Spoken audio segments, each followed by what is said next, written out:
জোনাটা। চলো বেরোবো তো। হ্যাঁ বেরোবো।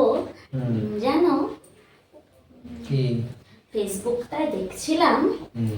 আজকালকার জেনারেশন কি সুন্দর এগোচ্ছে বলো। হ্যাঁ, তা ঠিক এগোচ্ছে তো এত বটে। ভালো লাগে ইয়াংস্টার্সদের দেখে আর তাদের থিঙ্কিং গুলো। এই মনে করো আগের বার তো বোন ফোঁটা রেখেছিলাম, তুমি দেখেছিলে না? হ্যাঁ হ্যাঁ হ্যাঁ, আমার কি যে ভালো লেগেছে বোন ফোঁটাটা।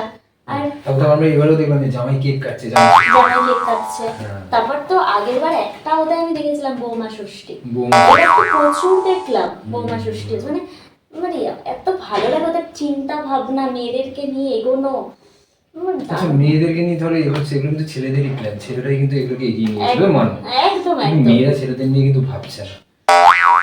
আমার কার মানেটা আমি এটাই বলতে চাইছি। ছেলেদের তো সব অকেশন রয়েছে, জামাই ষষ্ঠী, ভাইফোঁটা, মেয়েদেরই ছিল না, এর জন্যই করছি। আরে হ্যাঁ, সবই আছে, শুধু আমি একটা দিনের অপেক্ষা করছি যে এটা কোন দিন আসবে। কি বলতো? মানে ধরো বিয়ের পরে বরের সাধ কোন দিন হবে সেটা কবে মানানো হবে, বরের সাধ, মানে যে সাধ হচ্ছে একটা ছেলের, এটা কবে মানানো হবে, এটাই বাকি আছে। তোমরা তৈরি করো। মানে স্বাদ খাওয়াবে বরকে? হ্যাঁ, স্বাদ খাওয়াবে বরকে?